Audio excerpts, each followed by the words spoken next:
What up, YouTube? It's time to brew some beer.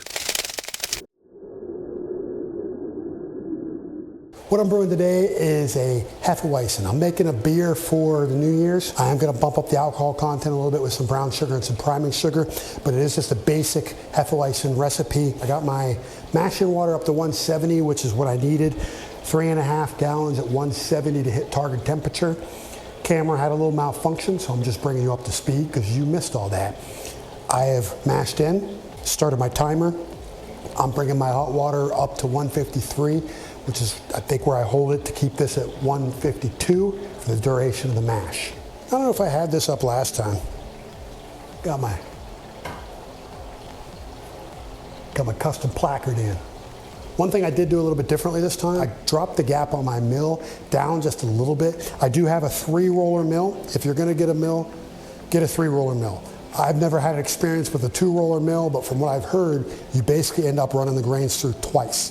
With a 3-roller mill, the first one is crushing, and the second one is actually grinding it down. So it allows you to get a much finer, at least this is what I've read. Hit me up in the comments if I'm wrong. But with the 3-roller mill, it allows you to get a much finer actual crush than you can with a 2-roller, unless you're going to run it through once, readjust the gap, and then run it through again. As a long-term investment, the price difference isn't really that much between a 2-roller and a 3-roller. So if you're gonna invest in a mill, which I would highly recommend, go ahead and get a 3-roller. Just to give you guys a snapshot of the one that I got, you know, it's pretty basic, but it gets the job done. I hooked the cordless drill up here to turn it, and this is what I was talking about. So it's got the first 2 rollers right there, and if you had a 2-roller, that's all you would get.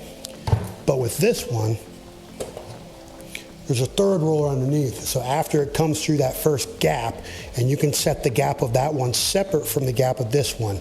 After it comes through that first gap, then it gets pushed through the second gap, which is smaller. Once you get the gap set, it's set it and forget it for your brew house. All right, so we're at 151, which is close enough. I'm gonna kick on the recirc pump.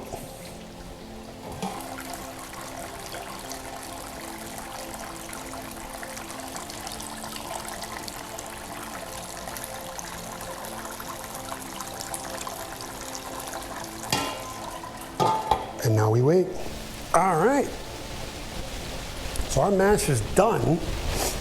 It's time to start collecting the first runoff. I already did an experiment that found out that it doesn't matter how fast you run this off. So I'm gonna go full bore and fire it over. Oh, completely forgot this. So I'm gonna do a mash out. So I'm gonna bring this up to 170 to mash out.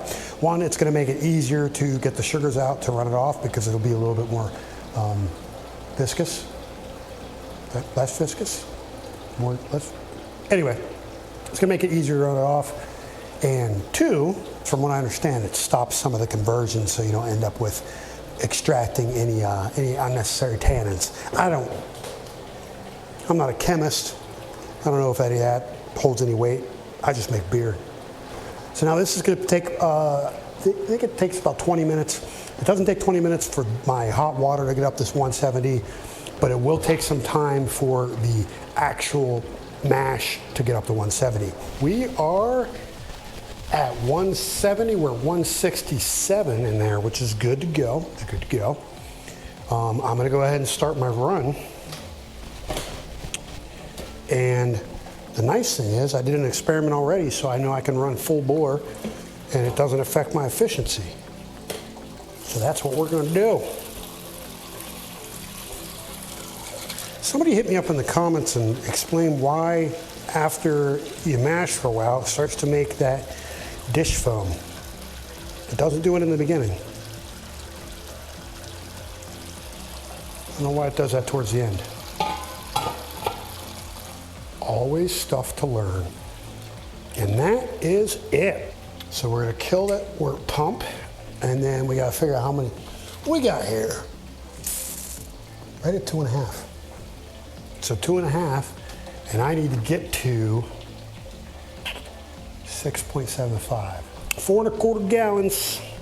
So we're at 9, 4.25 is 8, 7, 6, 5. 4.75 should be the water that we need to reach our boil volume. What's funny about this whole thing is I started 4.75, remember that. I went with Back Cave Brewing because I love Batman, and I mean, car covers on it right now, but I got my Batman bike that I custom built here, parts for the winter time. I love Batman. Anyway, you seen the Back Cave rebuild. I love Batman, so I call this Back Cave Brewing. What's funny is now I got 2 young kids, so I've become nocturnal in brewing. All my brew days have turned into brew nights because this is the only time where I don't have work or daddy detail to actually brew a batch. So Back Cave Brewing is becoming legit nocturnal affair. Doesn't matter when you make the beer, as long as you get to make the beer. I'll be doing a batch. I'll be doing this batch tonight. I'll be doing a follow-up batch tomorrow night for my Christmas brew. There's 5. There it is.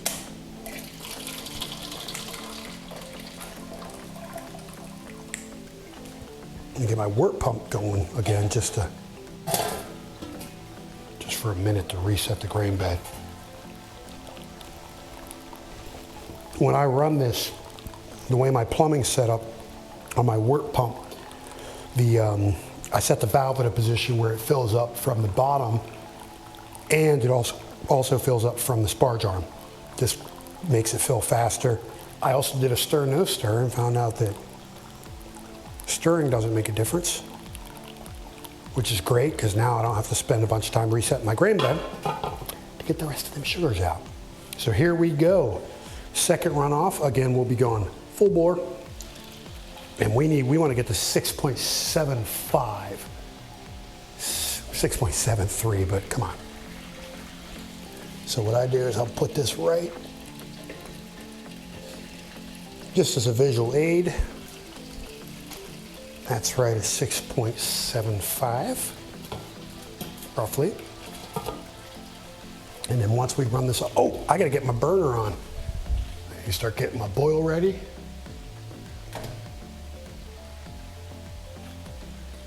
.57, we're gonna hit this up. Our rolling boil is 40% on the element, but we're gonna bring it up to 75% just so that it's heating up quicker, and I don't want to go too high because I don't want to risk burning anything or getting a scorched taste. I don't know that you actually would though. That's an experiment for another day, but the amount of time it saves probably isn't worth it. So that's 6 gallons right there. I'm going to pull a sample to get my gravity because I want to check my efficiency with the grind. That is just weird. We're going to see if a little bit more dribbles out because that is just under 6.75. It looks like a little bit more of the snot's going to work. Just a little dribble is going to get me there. I also like being able to run a full bore and not having to spend the time resetting the grain bed because my temperature drop is a lot less. It takes me less time to get to boil temp. That is there. That is there. Now we just wait to get this thing to boil. 209. Bring this down to our 40%. Because I am checking all my efficiencies to see the difference, and I'm going to pull a sample. It's the easiest way. Oh, I could get it from here because I haven't flooded this yet.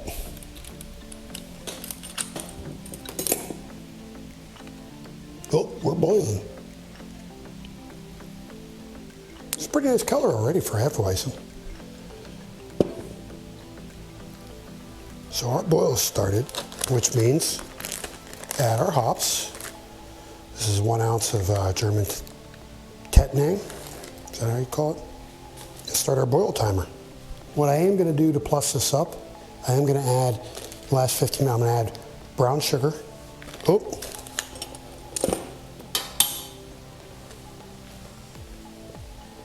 Getting some foam.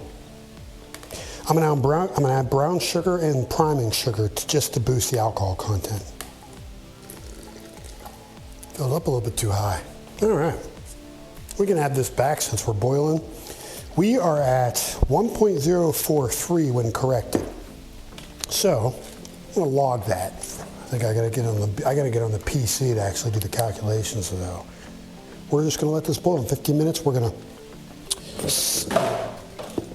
sanitize and put in the wort chiller, Wurflick tablet. I don't know why, it's a Hefeweizen, it's gonna be cloudy anyway, but they're not expensive. Yeah, while I'm filling up here, my grain bed's cool enough. I'm gonna go ahead and dump my grain bed. Oh, nice. Yeah, I rinse this with a bunch of cold water just so it doesn't burn my hands. I bought a bunch of white rags that I keep just for brewing. These guys, just gonna bulk kit them. And on brew day, you always have nice rags to clean up with, to wipe things down with. All right, and we're back. You see, brewing at night, even still, you're gonna get the toddler waking up from scary dreams. All right, we got 17 minutes left before the last addition. I'm only adding the brown sugar and the priming sugar to bump up the alcohol. The brown sugar, actually I think that might give it a neat little flavor too. I think I'm gonna start using brown sugar a lot more. I did it once in one of my brews. I can't remember which one it was. I don't think I filmed it. And I liked it. I like it, extra alcohol, but I think it adds some flavor, kind of like how you do with the candy sugar. Dark candy sugar gives those Belgians doubles and triples a little bit of a different taste. I think the brown sugar does too. I think I'm gonna start using brown sugar in more of my recipes. My go-to was honey, because I know I love that honey, the way honey carries over. Adds extra alcohol, but like my heavy-handed honey, it adds a lot of extra alcohol, but the honey flavor does carry over. We got 45 minutes left in the boil. 15 minutes left in the boil, sorry. We're gonna flood our whirlpool pump so we can get that sanitized. Wurflick tablet. But before we do that, we are gonna add our last remaining ingredients. This is powdered sugar.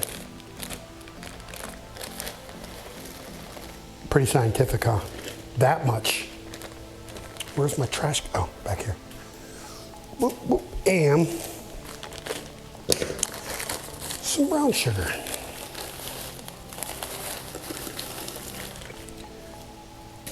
I know what you guys are out there saying. You're like, come on, dude.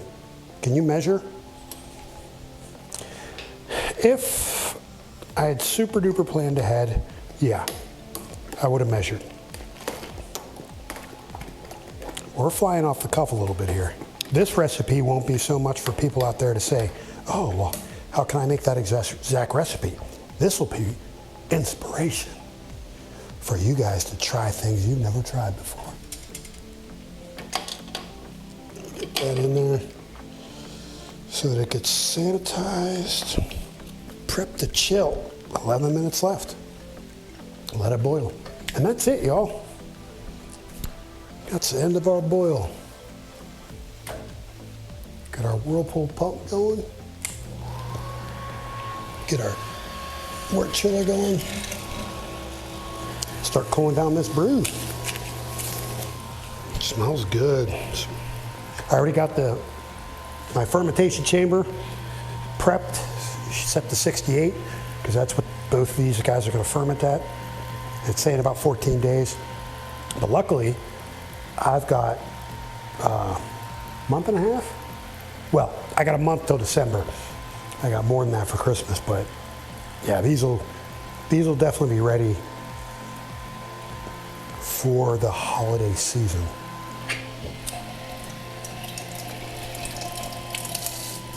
It's also nice because using this pump and stuff like this, it aerates my wort real good.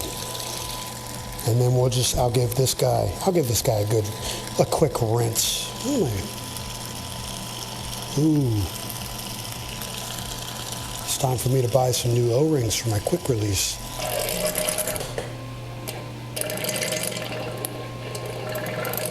And what I'm going to do now is I'm going to let the foam in here settle so I can get a good reading on the actual volume into the fermenter. It's not super critical that I do it now because I don't do I don't do a yeast starter anymore. I can always crack it open tomorrow and see what my volume was into the fermenter for my calculations. The thing I do want to do right now is I want to pull off a sample so that I can check the starting gravity.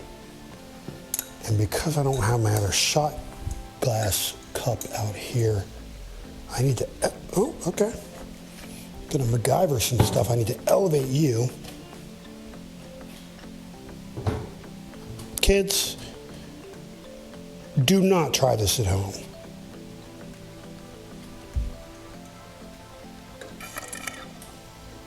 And this is not going to go back into the batch because now we are in a sanitized situation. So everything that touches this is going to be clean. With this, we are going in with a packet of Safe-Ale W68. Look at this giant slug over here. It's been raining for an entire day. We got the hurricane coming through. Look at him. You're going to get evicted. It's actually pretty cool.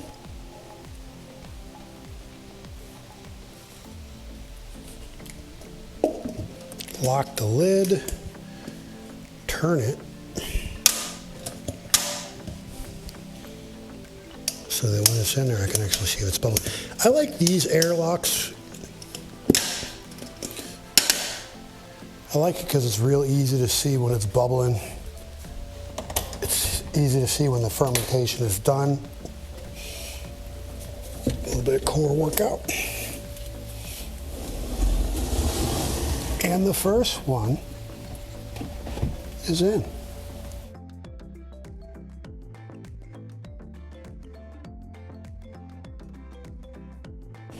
The New Year Cheer came in at 7% ABV. It's been a while since I've done a Hefeweizen, and I'm really happy with this one. It is a brew type that I really like. And for some reason, you can't find it in stores anymore these days. So I'm probably going to do a back-to-back double batch of Hefeweizens here once these taps start getting a little bit lighter. Hit me up in the comments with some ideas for some other seasonal holiday brews that you guys have tried. And while you're doing that, hit that like and subscribe button. I'd really appreciate it. It helps out my channel with YouTube algorithm.